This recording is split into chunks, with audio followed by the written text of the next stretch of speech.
Hi guys, and welcome back to another lesson. In this lesson, I'll be giving you my top 5 tips to remember before you shoot each episode. If you fail to prepare, then you are preparing to fail. This is one of my favorite quotes of all time and rings true in most areas of life, but especially in filmmaking.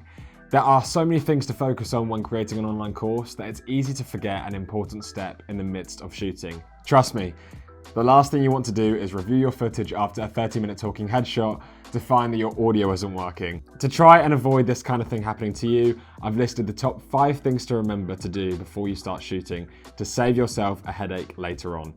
Some of these may feel obvious to you, but getting into a habit of running through them will avoid reshoots later on, a hassle that no one needs. So let's start with tip number 1, clean your lenses.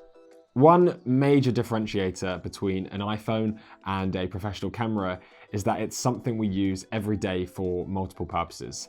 This means that, unlike a DSLR or a mirrorless camera which come with lens caps to protect the glass, iPhone camera lenses pick up fingerprints and marks through everyday use.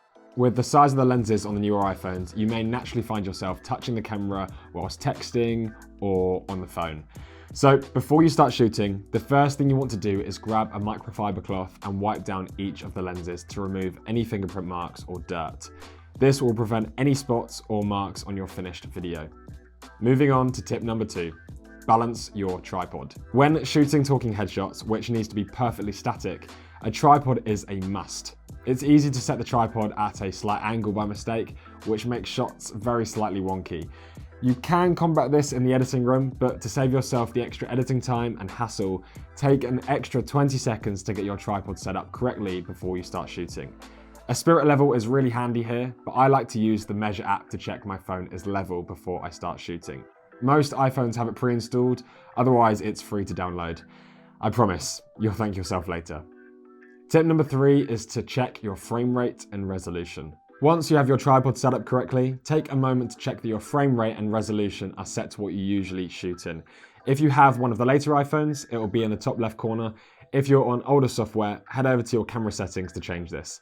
I recommend 4K at either 24, 25 or 30 FPS, depending on where you live. Taking a quick moment to check you haven't mistakenly changed your resolution to 720p, where the quality will be over 5 times lower, will save you from time-consuming reshoots. There is a whole lesson on frame rate and resolution, so make sure you go and check that out if you haven't already. Once you have checked your frame rate and resolution, it's time for tip number 4, check your exposure. The iPhone automatically changes its exposure to accommodate the shooting environment, which is great for most people when shooting in a pinch. However, when you're shooting professionally in a controlled lighting environment, you want to lock your exposure and focus to keep it consistent throughout your take. If you're a solo shooter like myself, you'll need to be creative here by placing an object where your face will be to let your iPhone know where to lock the focus and set the exposure. Don't laugh, but I've actually printed out a picture of my face and stuck it to a boom pole, and it works a treat. Once you have your object in place, hold down on the screen until you see the AE/AF lock to set your focus. Once that's locked in, you can adjust the exposure using the sun symbol on the right. I like to bring my exposure down as I find the light a bit too bright on the backdrop. This makes the wood panel look slightly darker, creating a beautiful oak colour.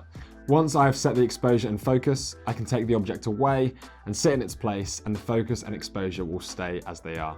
Once everything is locked in, it's time for my final tip. Test everything before you start shooting. It would be easy at this point to just plug in your microphone and go, but it's so important to test everything before you shoot. I plug in my mic to the lightning port and start reading my script via the teleprompter for about a minute. This is enough time to then watch the video back and check everything is working. I usually airdrop the test file to my iPad so I can examine the shot on the bigger screen while leaving the iPhone in place, but you can play back through your iPhone if you don't have access to an iPad. Just remember to unplug the mic from your lightning port when reviewing the footage to enable audio to work. When watching back the test footage, look for any marks on the screen, check the framing is straight, that you're in focus, and that the audio is clear. Once you've completed your test and everything looks and sounds good, you're ready to start shooting. Just be careful to double check your settings again before you shoot, as the AE/AF lock will reset if you leave the camera app to watch the footage back. So those are my 5 tips to remember before shooting.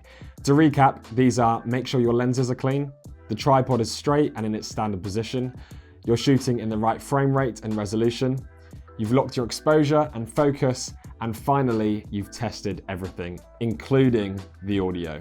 If you get into the habit to check these 5 things every time you shoot, it's unlikely you'll have any shots ruined by simple mistakes that force you to reshoot a full episode. To help you remember, we've provided a download of the 5 tips. Maybe stick them to the wall in your shoot location. Thanks for watching, and I'll see you in the next lesson.